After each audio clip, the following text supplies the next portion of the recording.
Değme sıfırama, değmem kabuğa. Yaklaşma köşküme, daş atmam zamuğa.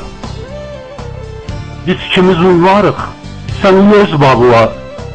Ülen haddu bil, tane adamı, yıkmayın başı ve tembelsiz damı.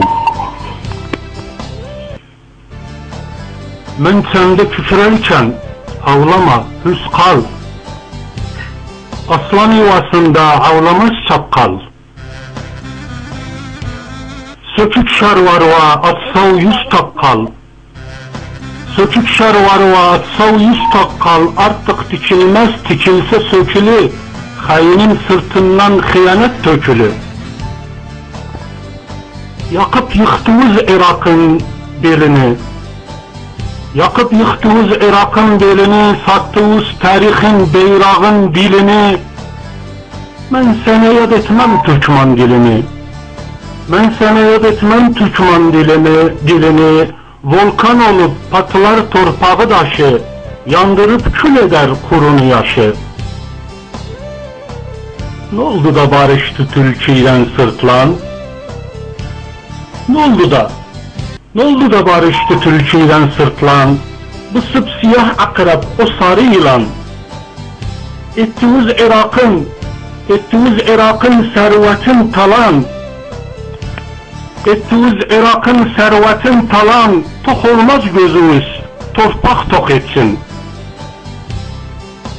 Tok olmaz gözümüz, torpak tok etsin. Soy sülalemiz İsrail bitsin. Bu kurnaz türküdü, o da gayısı. Katlettiğimizin yoktu sayısı. Ne annesi belli, ne de dayısı, size insan diyen çıkar yalancı. İnanın size insan diyen çıkar yalancı, vatan hainsiniz, kırkız talancı. 40 yıl insan kesip pismar ve katil, bugün gelip diğer gelmene katıl. Sen münafıksan, imanı batıl. Men ollam şehid ruhum şad olu. Sen geberirsen kargalar tok olu.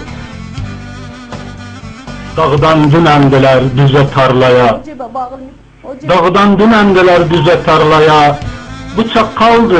Bıçak kaldı o benzer keçel kargaya. Kavuşunca köşke kasre saraya. Unuttular mindeğiler eşyayı. Oldular çünkü yadılar köpeği. Rus beslemesiydi üssüz babası. Onu terk etti öz sülalesi. Rus beslemesiydi üssüz babası. Onu terk etti öz sülalesi. Köpek hiç doğmaz kuzu balası.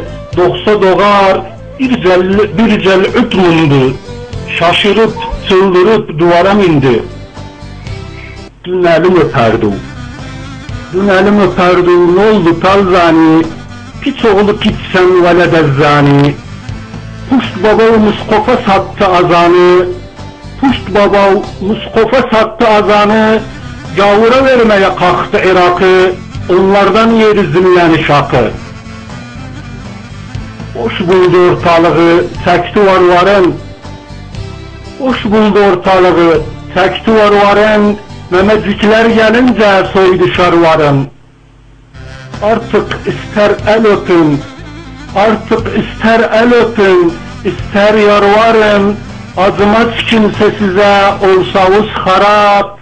Ne ah, ne kara, ne Türk, ne Kürt, ne Arap. Sağ ol.